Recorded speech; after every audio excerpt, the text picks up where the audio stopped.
I definitely spent probably like a good like 3 racks on Black Ops 3. Wait, Like, three yeah, racks? probably Holy, on like skins or? on like gobblegums. Bruh. First off, although you've been releasing music under the Swazy name for quite some time now, Cage marks the first time you've ever put out like a full-fledged project.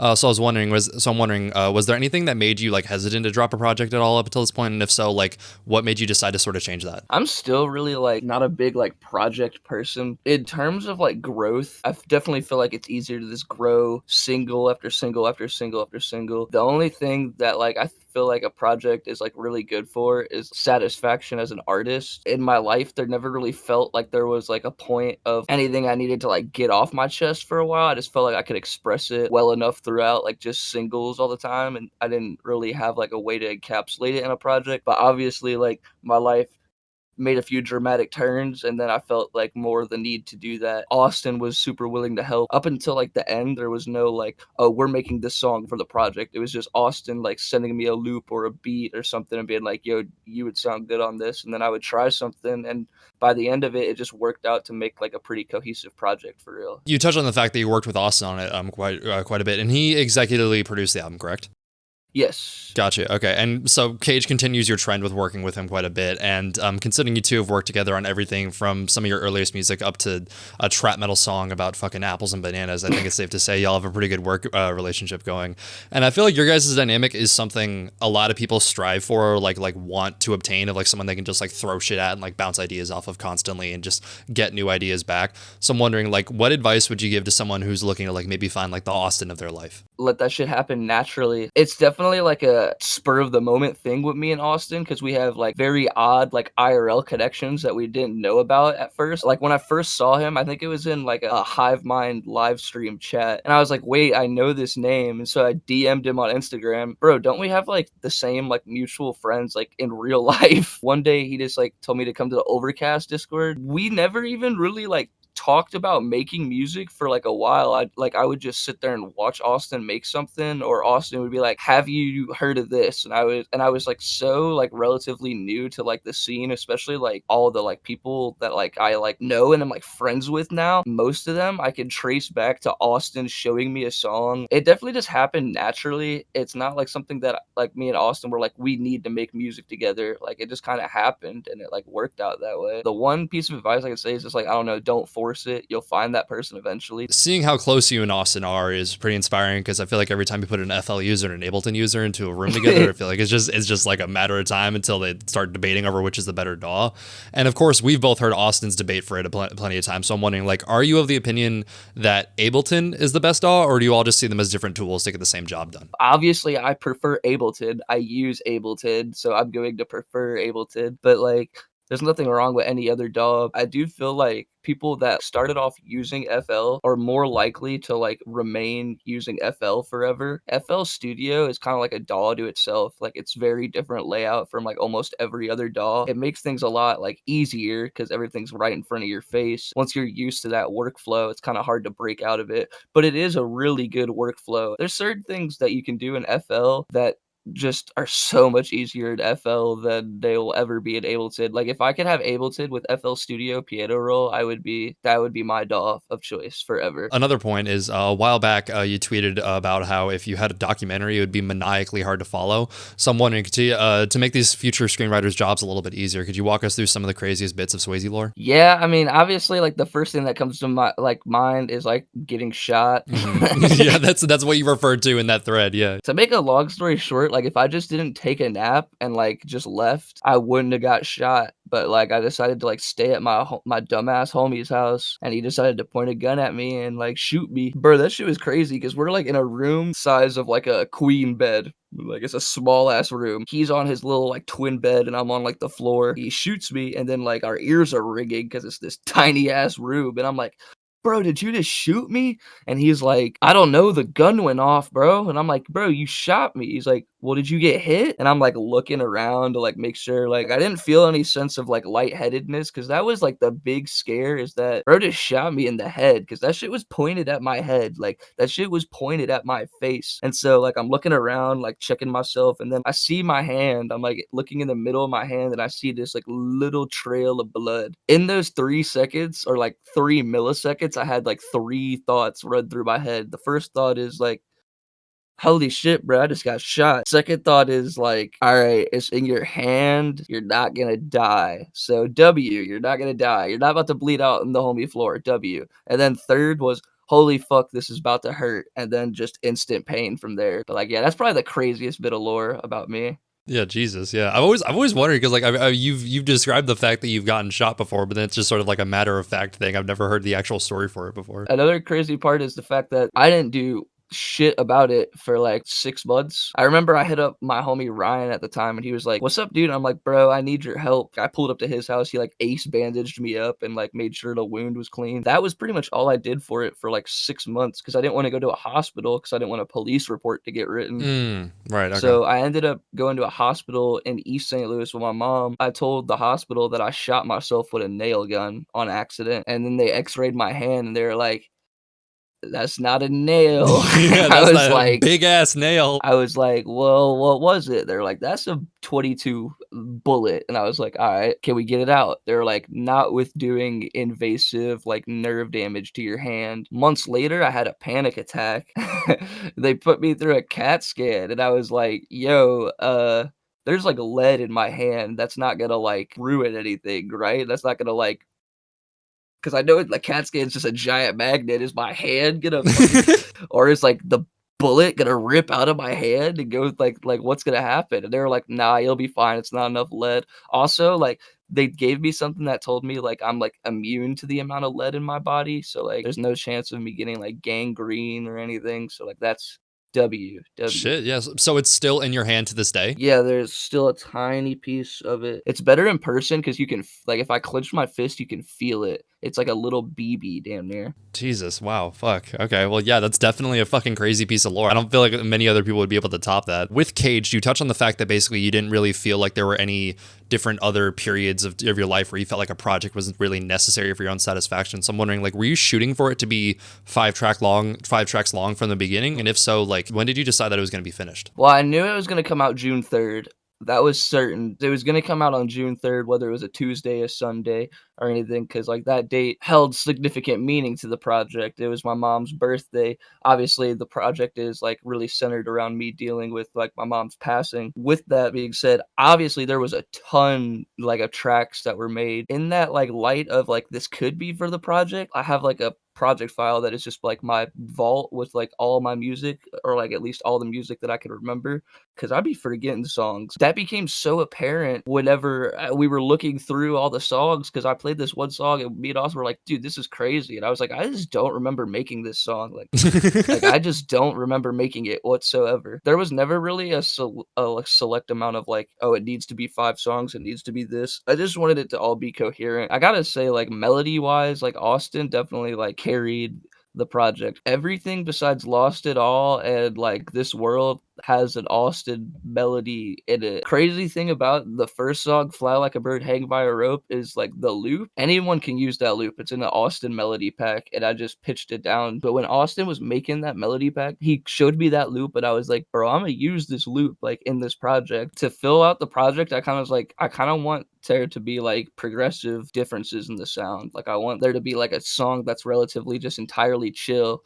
and then I want there to be a song that's relatively just aggressive as fuck, and I want that to be the last song. And that's how like This World came about. I don't even know how I made the guitar on This World. I have a bad habit of like forgetting things I do, and I don't remember what I did. I know the guitar loop is made in Contact. I don't know what I did, bruh. It came out fire though. I would make way more producer breakdowns for songs if I genuinely knew how I got to the end. And while I was listening to Cage for the first time, I was just imagining how fucking insane it would go live. Like, I mean, I've talked to you before about how much I love like the kicks on Let Me Out. I feel like that would cause a room to fucking convulse. So I'm wondering, like, what are your thoughts on the idea of performing live? Do you have sort of any anxiety? Are you excited about it? Dog, no, I have like literally no anxiety about it whatsoever. Like I was kind of raised into like a performance mindset. Like I remember like being a little kid, like falling asleep at my mom's band practices like all the time. And like my mom always performed as like a stage presence. The only image in my head is like my mom. I can just remember it so vivid in my head. And like I just know those memories and those feelings like will like shine out. The reason I have no anxiety is because I just know that like if the right show were to come about, it would be the best show ever because I'm not gonna let there be anything less than that. Next, considering I and a lot of our friend group discovered you originally through a lot of music that is no longer on distribution platforms, I'm wondering, how do you look back on like some of your earlier music, maybe going back as far as like the Weaselcore era? I have like a weird disdain for the sound now. I think I just like grew out of it. I do miss the nature of like making that type of music because I really just didn't give a fuck, bro. Like I didn't know nearly as much as I know now. Everything was just like throwing shit at the wall and hoping it would stick. I didn't expect people to think it was that good for real. Like it is crazy that that was like my introduction to like the scene. Like that's how people like knew me at first. The goofy ass fucking Weaselcore sound and the 4-bit shifted vocals and like all of that. Beyond just music, some people may know you for championing the Tony Hawk's Underground revival movement that's sprung up in the past couple years through stuff like playing the game as Umru for his Goopfest set visuals. So I'm wondering, like, are there any other games from that era or maybe up until like the Xbox 360, PS3 generation that you think also deserve a second lease on life? My favorite video game of all time is the first BioShock, and it's the best single player campaign ever. Won't take it back for nothing. I don't give a fuck about The Last of Us. I don't give a fuck about none of this new shit coming out, bro. Uncharted, fuck that, bro. BioShock was so good, and they're supposed to make it a movie. They've been supposed to make it a movie for so long. It was supposed to be some like big like Warner Bros production at first, but now it's like been sold to like Bloomhouse or something. So like maybe it'll be like some like cheap haunted type like deal. I really want them to make a movie out of that, like, because that story of that game is like so good. Like all the side characters and everything is so good. But also, I'm mad that nobody wants to play me in Thug Pro. Yeah, it's crazy enough. The first time I ever interacted with Incio was through a game of Thug Pro. Like you bumped into him? Well, I was like looking through the lobbies. I saw Incio, and I was like, there ain't no way this is like the NCO from like the scene, right? And then I went to like check their Twitter and they were like, who wants to play Thug Pro? And like I played Thug Pro with NCO probably months before I ever talked to him. You've also been a pretty big proponent of like the plutonium sort of revolution of like doing Black Ops Zombies and stuff like that. Are there any like Oh man, Black Ops Zombies games that you think deserve more love? well, you can't play BO3 on plutonium. BO3 makes too much money, so if they put BO3 on plutonium, plutonium would get shut down. Call of Duty Zombies is my thing, man. Like that's what if I had a good computer, I would probably play Black Ops 3 solely, just all day, every day. Back on console, like right when Activision started like incorporating like really intense microtransactions. Yeah, no, they fucked Black Ops 3 up, yeah. I definitely spent probably like a good like 3 racks on Black Ops 3. Wait, like, three yeah, probably. racks? Holy, on like skins or? On like gobblegums, which are like modifiers for your zombies match, essentially. It was basically just a way to gamble in a video game. You'd be able to buy like 100 diviniums at a time for like $100, and I can at least remember doing that like 20-30 times. So like that's like a good $3,000, isn't it? A while back you tweeted, I have come to the conclusion that what sounds good to me is slightly too loud for the masses, which is a pretty funny way of putting that. But that is a genuine concern that a lot of people have, like of like, oh shit, is like my mixing like too abrasive for like the general person.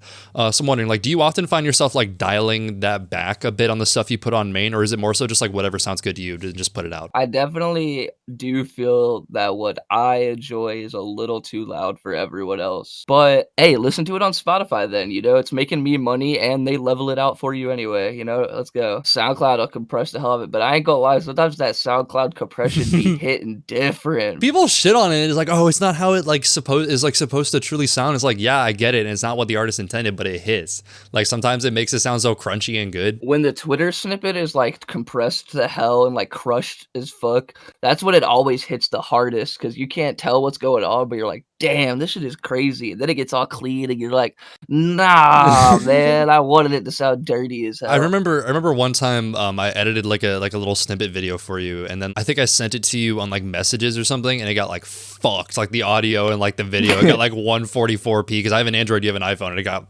fucked. And you're like, wait, that kind of looks sick. No, yeah, it was like one of the Caged promos. You were like, dog, this is dope, but like this is what I'm looking at right now. And it was like so distorted and gross. On the topic of appealing to a wide market, in the past year, you've gotten all three of like the sort of like holy trinity of things that the people in the scene generally shoot for, being getting an article from Lyrical Lemonade and then getting playlists on both Digicore and Hyperpop. So I'm wondering, like, have you noticed a significant change in how people either talk to you or sort of respond to you or like treat you in general as a result of those things, or is it all just like sort of the same but with a few extra trophies?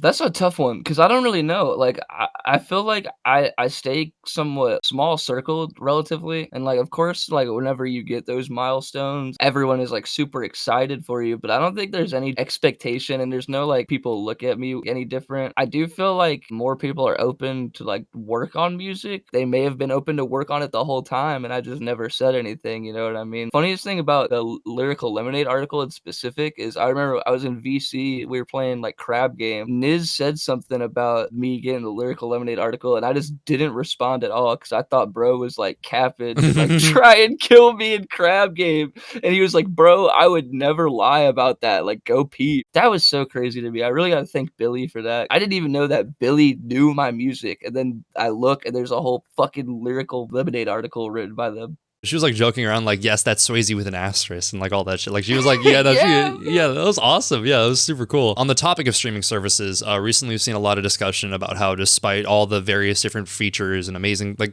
awesome things that SoundCloud has done over the years, it still lacks something as crucial and basic as dual factor authentication.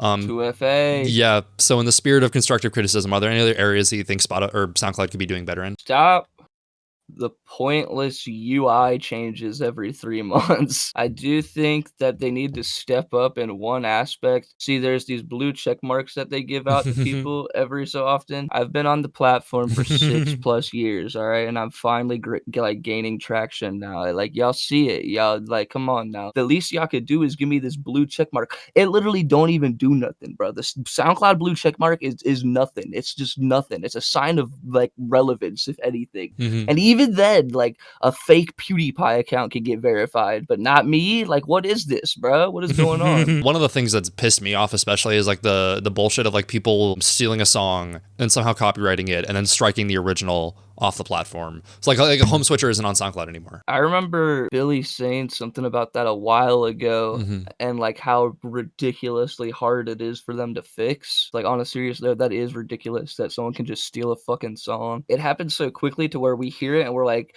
wait, that's that song. But like, imagine if people start doing that years down the line. People are gonna forget things, especially with a song not as prolific as Home Switcher. Like, people could just steal a song and eat off of it, damn near. You know what I mean? I mean, it's hard to eat off of SoundCloud alone in general, but like, they're making money off other people's crap. That's bullshit. We've seen a lot of discussion about the rate at which collectives pop up on the platform. No thanks to your tweet about fucking Krusty Krab too.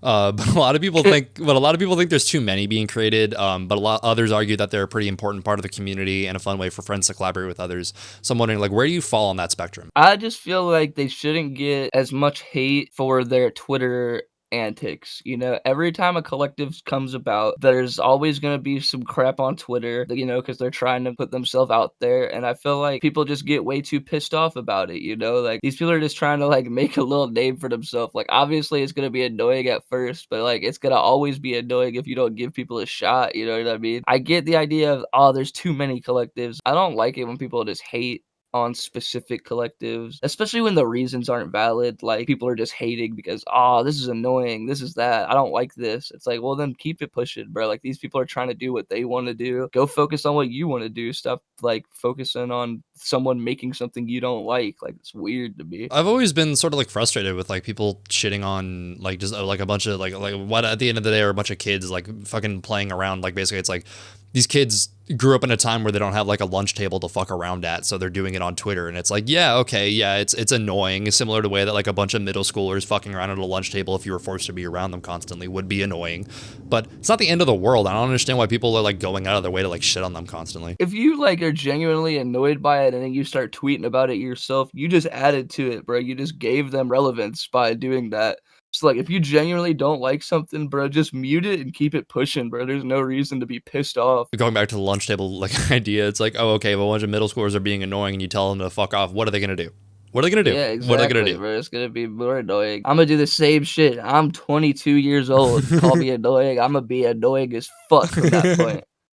Right, okay, so clearly some things never change. And then something I've always admired about you is your versatility. Like, I'm pretty sure like plenty of people know you for like the more like electronic influenced direction you typically take your stuff on main. But something not everybody may know about you is that you've hit everything from like boom bap shit to like borderline Daria core shit over the course of like what you said like 6 years of making music, right? Yeah. Right. So I'm wondering, what advice would you give to someone who maybe knows that they're talented and proficient and good at like one specific style of like maybe vocal delivery or producing, but is looking to expand and try something new? Listen to something that you like really like, or like really like hear something and be like, damn, I really want to make something like this. Try it, because the chances of you making something exactly like something are like slim to none. You're never gonna make something that sounds dead ass exactly like something unless you like literally try to. 90% of the time, if I'm ever directly influenced from something, it doesn't come out anything like it. Like whenever I was making the beat for Stop It, that beat was inspired by Anxious by B Overworld and ND Prod No Moo. And that song doesn't sound anything like that song at all. But like it's hard to just start a beat with no inspiration. You know what I mean? It's hard to just start a song with no inspiration. I don't think it's weird to like listen to something and want to do something like somebody. I feel like people get really like gatekeepy about like what you can do and what you can not do, what you can take, what you can't take. The only person that's really there to judge you is you. So like just throw it at the wall and hope it sticks for real. But next, I think it's safe to say that you listen to a lot more music than even the average person in this scene, both by virtue of you being so tapped into like Niz's streams, but also through your own discovery.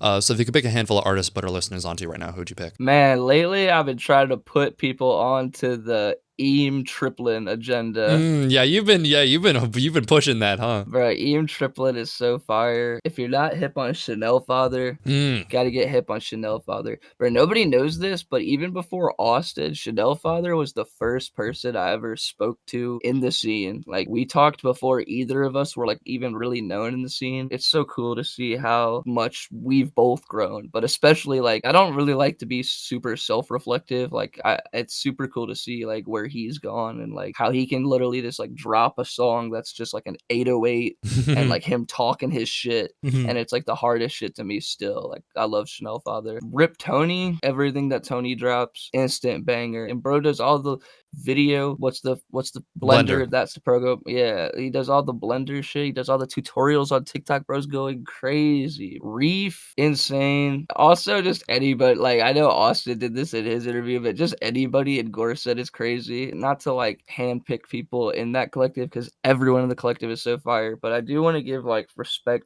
to like Veo alone. She didn't have to fucking hop on Bad Habits, bro. Like that feature like means like so much to me because like you don't realize how much I fucked with you forever, but like I said earlier in the interview, like pretty much everything can trace back to Austin showing me a song. I remember Austin showing me a certain Veo song that I know Veo doesn't like at all anymore, but like that song got me like so like hyped on Veo, and like the fact that I have a song with them makes me so fucking happy. Like the fact that they wanted to hop on that, like I don't know. I love you, Veo. I love you so much for that, for real. Oh, shout out Bond. Bond is like also Bond. You need to make more music. Bond is like steady sending me beats, steady sending everyone beats, you know, got enough beats for the whole scene, you know, someone should buy them from him. You point out like Veo as well. Like Veo, it's such an interesting thing of being like hearing that. I know the song you're referring to, hearing that song like on some fucking weird Spotify playlist like a year ago. Like I remember listening to it at the time. If I could see where I would be in a year, like hanging out with them in person and like meeting them for the first time and like seeing how awesome of a person they are, like that'd be, it's so weird how like quickly shit can change off of just like listening to stuff on a Spotify playlist. It was crazy meeting them in person, like meeting Veo and Evan, who was the producer of said song, and like just being able to talk to them about it and being like, bruh, I know you don't like this song anymore, but it's so good. And then like Evan being like, what did we even do to that song? Like, what was the vocal mix thing? And I was like, yeah, what is it? And they were like, oh, it's some like random preset and some weird auto tune. And I'm like, word. And then I tried it and I was like, Oh yeah, I see why y'all don't like it, because this is hard as shit to get the sound good. And then on a similar note, you've collaborated with quite a few people, including Veo, but I can imagine there's still plenty more that you want to work with. So if you can name a handful of like dream collaborators, who would they be? Can maybe like dead or alive? Really want to work with Tony, and I really want to work with Reef, and I really want to work with Joey, and I've talked about working with them like all. So like those are all collabs like in the works. I've steady pushed for a funeral feature. Yes, I need to hear you in Funeral. Yeah. I think me and Midwest would make a really crazy song together. Lady Gaga would be crazy. That would be insane. Holy fuck. Would you want to do like production for her, or like just on like vocals with her? No, I gotta be on something vocally with her. Like she's gonna knock me out of the water and whatever. Like so like I don't know, maybe I'll hop on the song first and then just let her carry it. But like no, Lady Gaga would be huge. That would be a big thing for like me, for like, and my mom.